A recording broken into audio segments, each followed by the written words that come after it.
Let's look at homework number 1, week 4. Question 1. What is the API gravity of an oil that has a specific gravity of 0.87?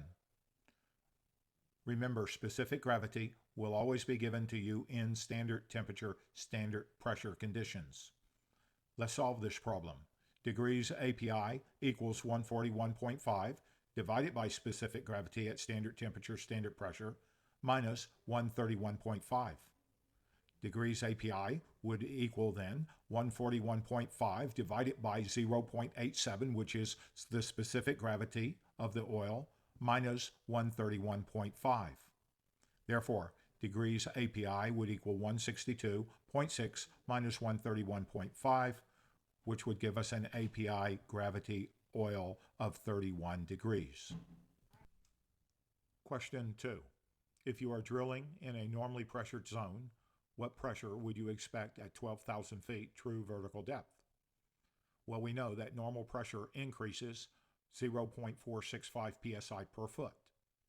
Therefore, the bottom hole pressure in a well that's 12,000 feet deep, you would take 12,000 feet and multiply it by 0.465 psi per foot. The answer would be 5,580 pounds per square inch. Bottom hole pressure. You are drilling a well in an area where the temperature gradient per 100 feet of depth is 1.2 degrees Fahrenheit. What temperature would you expect to find at 12,000 feet of depth?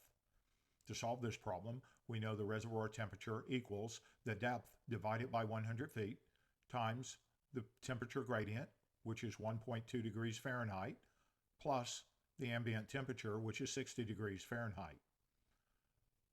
The reservoir temperature would equal 12,000 divided by 100 times 1.2 degrees Fahrenheit plus 60 degrees Fahrenheit.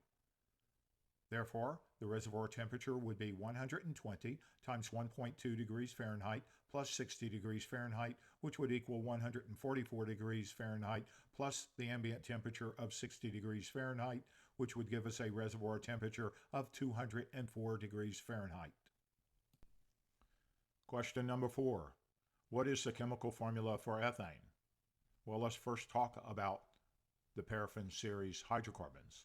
Paraffin hydrocarbons, also called alkane, are any of the saturated hydrocarbons having a general formula of CnH2n plus 2, C being the carbon atom, H a hydrogen atom, and N an integer.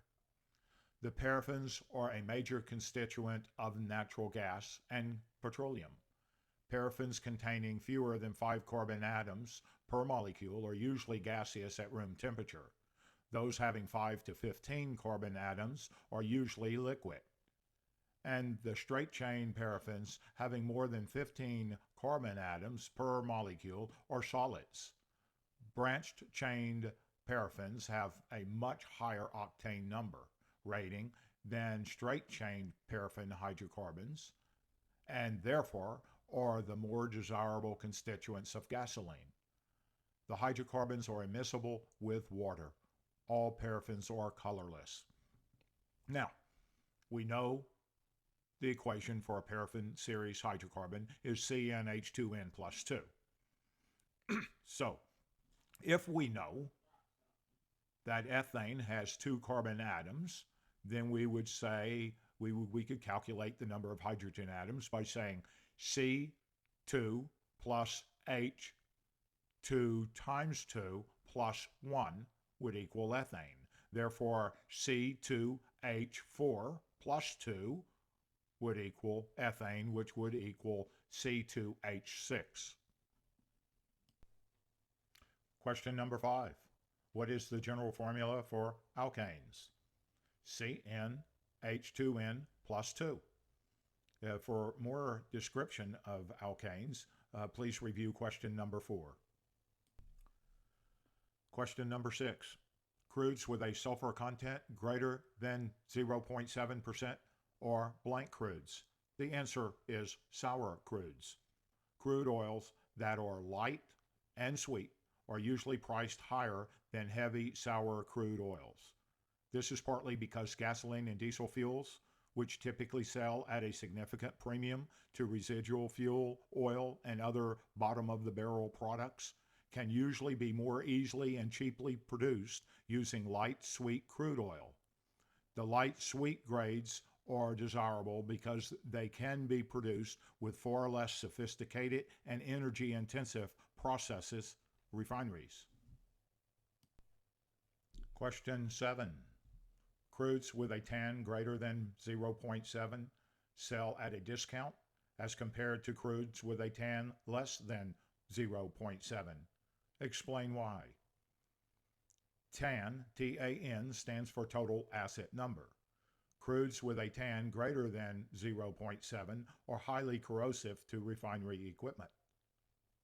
Therefore, would naturally sell for less than crudes with a TAN lower than 0.7%. Question number 8. Lease operators measure API gravity with a blank. The answer is hydrometer. A hydrometer is an instrument that measures the specific gravity or API gravity of liquids to the ratio of the density of the liquid to the density of water. A hydrometer is usually made of glass and consists of a cylindrical stem and a bulb weighted with mercury or lead shot to make it float upright. Question number 9. How does solution gas affect viscosity? Viscosity is the word used to define a fluid's resistance to flow. The effect of solution gas is to reduce viscosity. Above saturation pressure, viscosity increases almost linearly with pressure. Question number 10. Why does viscosity increase above saturation pressure almost linearly with pressure?